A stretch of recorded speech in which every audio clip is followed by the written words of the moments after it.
Be seated.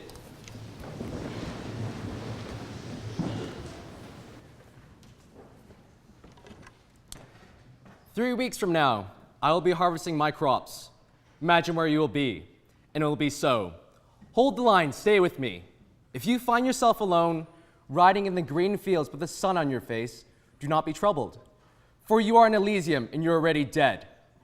Brothers, what we do in life echoes in eternity." Good morning, fellow students, teachers, and friends.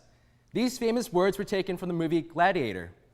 I stand before you today to address what I consider a life well lived. These words mean a great deal for what I'll address today. I'm sure most of you have heard the phrase, "Those who mind don't matter, and those who matter don't mind." In case some of you have not made sense of this phrase, since the phrase is so philosophically intimidating, let me break it down to all you mathematicians in the crowd, since math is everything, as is physics. But this is what I took from the phrase. Let's start off by picturing the two words mind and matter in a fraction. All right? Now bear with me. Mind being the numerator, and matter being the denominator. You know that if you don't have a defined value as your denominator, you will therefore not have a resulting quotient based on my limited knowledge of math, right? But regardless of the numerator's value, which is mind, you will have a resulting quotient. The result of this equation of mind and matter should determine whether you should act or leave it be. Now I'm sure most of you, if not all of you, have heard the term random acts of kindness, as it was mentioned in Mr. Van Nostrand's speech at the last all-school assembly. However, I've heard this term nearly 6 years ago through a brief conversation with my dad, a conversation that still reminds me of why I occasionally act in an altruistic manner. That day, my dad decided to introduce the idea of random acts of kindness. He said he'd done 3 that day. From what I remember, my dad had probably held the door for a stranger, helped someone lift their groceries, and most likely offered a seat to another in need. This may seem strange to some of you, since most, if not all, Canadians I've met so far have been so sincere and kind. From that moment on, this term has been stuck with me since.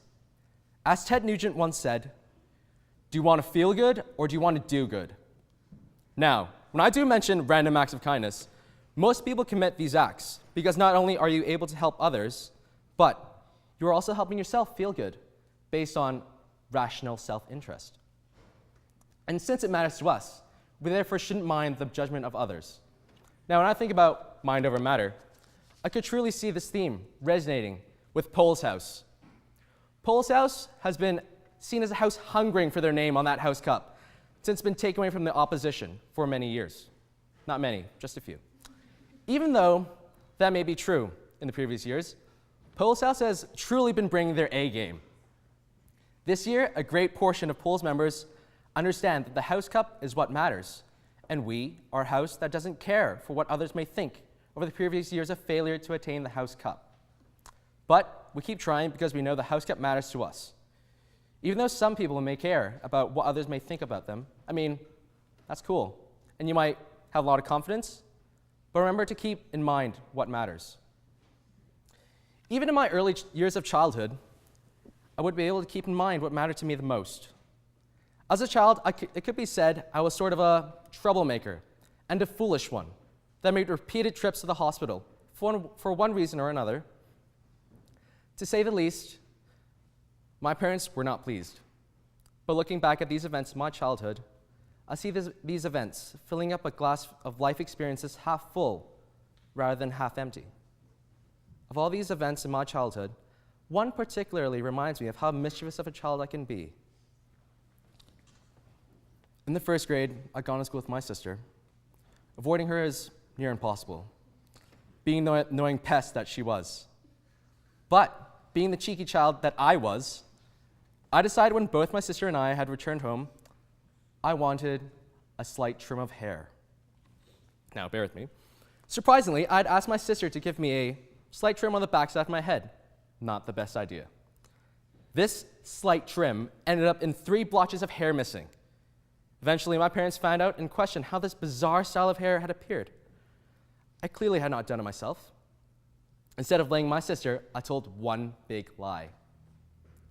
That it was some other kid in my grade who was equally as much of a troublemaker as I was. This went on for about a week. During that week, a series of emails were flying back and forth from my parents to my teacher and back to the parents of the accused. Eventually, my parents started to further question my story, since it just didn't add up. My parents found out and ended up taking me to the barber, where I ended up with a nice buzz cut. Some might wonder, what good came out of this? I'd lied to my parents, accused another of my misdoings, and lastly, ended up getting a haircut that made my head look like more of a ping pong ball than it already did. Some of you may think, what's this got to do with minding and defining what matters? Well, in this case, I'd like to explain that I thought it mattered to me to get a haircut, therefore I went ahead to get one and didn't let anyone tell me otherwise. And really, it's as simple as that. After all, I was in the first grade. Now to end it off, I'm going to read a quote from a movie I do enjoy. Most days of the year are unremarkable. They begin and they end, with no lasting memories made in between. Most days have no impact on the course of a life. Today may be one of those days where they've made no impact, but if it has, I don't expect you to do as I instruct on how to lead a good life, since I wouldn't even be scratching the surface of factors contributing towards leading a good life. Instead, you might just want to keep in mind that you can try a random act of kindness and always keep your mind over matter. You may now stand and sing hymn 460.